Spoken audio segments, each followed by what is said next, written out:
C'est toujours la merde quand t'es affecté à une mission de récupération initiale. T'as aucune idée de ce dont est capable cette saleté, à l'exception des informations que les techniciens sur le terrain ont pu rassembler. Et vous avez de la chance s'ils vous racontent toute l'histoire. Ils nous ont juste dit de neutraliser et marquer. Ils nous ont dit que dalle sur le fait qu'il ne fallait pas regarder cette saloperie. Pouvez-vous décrire la mission, s'il vous plaît? Ouais, désolé. On avait 2 hélicos. Un avec mon équipe et l'autre en soutien de Zulu 9B et du docteur. On a repéré la cible à peu près à 2 clics au nord de notre chemin de patrouille. Je suppose qu'il ne se dirigeait pas dans notre direction, sinon ils nous auraient tous massacrés là. Votre rapport mentionne que SCP-096 n'a pas réagi au froid. Il faisait moins degrés Celsius. En fait, il faisait plutôt moins. Et oui, il était à poil et n'avait pas l'air d'avoir froid. Quoi qu'il en soit, on a atterri. Approché la cible et le caporal s'est préparé à lui mettre un sac sur la tête. C'est quand le docteur a appelé, j'ai fait demi-tour pour répondre à son appel. Et c'est ce qui m'a sauvé. La cible a dû se retourner et tout mon escouade l'a vu.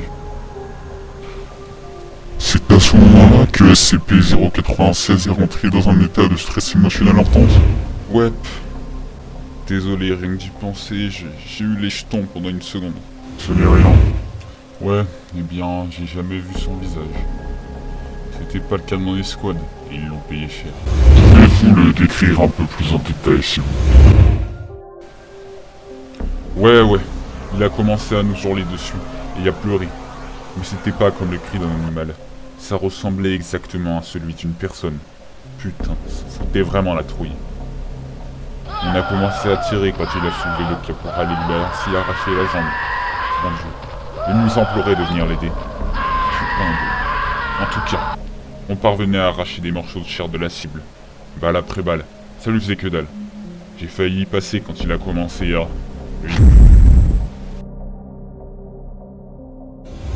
C'est à ce moment-là que vous avez ordonné l'utilisation d'un lance-roquette AT-4 HEDT. Une arme anti-char. On a commencé à le trimballer depuis que SCP s'était fait la malle. J'en ai vu déchirer le blindage d'un TOC, comme si c'était rien de plus qu'un mouchoir en papier. Ça a donné le même résultat sur la cible. Y a-t-il eu des dégâts significatifs affligés à SCP-096? Il n'a même pas vacillé d'un putain de poil. Il a commencé à massacrer mon escouade, mais avec la moitié du torse arraché. Mais il réagissait aux dégâts? Si c'était le cas, il n'en a rien montré. Il a dû perdre tous ses organes et tout son sang, mais n'avait pas l'air de l'avoir remarqué. Par contre, son squelette était intact, et il continuait de mettre en pièces mon escouade. Donc aucun dommage à la structure osseuse. Vous diriez que combien de balles ont été tirées sur SCP-096? Au bas mot, un millier. Notre mitrailleur l'a arrosé avec son GAU-19 pendant au moins 20 secondes. 20 putains de secondes. Il s'est mangé 600 cartouches de cailloux. On aurait aussi bien pu me cracher dessus pour ce que ça lui a fait. C'est à ce moment-là que Zulu 9B est arrivé. Ouais. Et mon escouade était morte. Zulu 9B a réussi à lui mettre un sac sur la tête. Et il s'est juste assis par terre. On est monté dans l'hélico et on l'a ramené ici. Je ne sais pas comment j'ai fait pour ne jamais l'avoir vu. Peut-être que Dieu, Bouddha, ou je ne sais qui d'autre, pensait que je devais continuer à vivre. Quel enfoiré. Nous avons obtenu une représentation artistique du visage de SCP-096. Voudriez-vous la voir?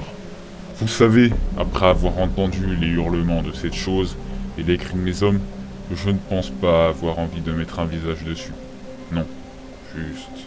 non. Très bien, je pense que nous en avons terminé. Merci, capitaine.